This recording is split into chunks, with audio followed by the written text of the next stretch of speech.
दोस्तों, आज मैं आपके लिए दुनिया की 5 हैरत अंगेज और अनोखी जगहें लेकर आया हूं, जिन्हें देखने के बाद आपको अपनी आंखों पर भरोसा नहीं होगा। इसलिए वीडियो को लास्ट तक जरूर देखें। 1. कॉलमेंस्को घोस्ट टाउन। इस जगह को 19वीं सदी में जर्मन सेटलर्स ने बनाया था ताकि वे यहाँ से डायमंड माइंड कर सकें। लेकिन जब डायमंड मिलना बंद हो गया तो लोग इसे छोड़कर चले गए और तब से लेकर आज तक ये टाउन वीरानी पड़ा है, जिसके कारण लोग इसे घोस्ट टाउन कहते हैं। 2. Float in forest boat. यह जगह असल में 20th सेंचुरी का जहाज है जिसे अमेरिकन ट्रूप्स ने काम में लिया था। जब इसकी जरूरत पूरी हो गई तो इसे इस जगह पर छोड़ दिया गया और वह 100 साल से वहीं है।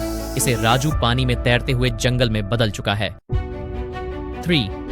Home town China. हाल ही में चीन में एक गांव लोगों का ट्रैवल डेस्टिनेशन बन गया है। जो पहले 2000 मछुआरे रहते थे, लेकिन यहाँ के सिवाय कुछ नहीं था, इसलिए वे सभी चले गए। बर्फ और सुंदर प्राकृतिक स्थलों से घिरा यह गांव आज देखने लायक है। 4. Colorado mall. 18 सदी में बना यह डिकम्प्रेशन स्टेशन कोलोराडो में एक लोकप्रिय पर्यटन स्थल बन गया है, जो लोगों को खींचने के लिए विशेष रूप से प्रसिद्ध है। इसकी प्राकृतिक सुंदरता और वहां का लोकल लाइफ इसे और भी खास बनाते हैं। 5. अंगको रोड। यह सभ्यता साउथ ईस्ट एशिया में थी और इसका व्यापार भारतीय लोगों के साथ होता था, परंतु आपसी विरोध के कारण इसने अपनी हार को स्वीकार करते हुए लड़ाई खो दी, जिससे यह सभ्यता समाप्त हो गई। अगर आपको यह वीडियो अच्छा लगा हो तो कृपया वीडियो को लाइक करें और चैनल को सब्सक्राइब करें।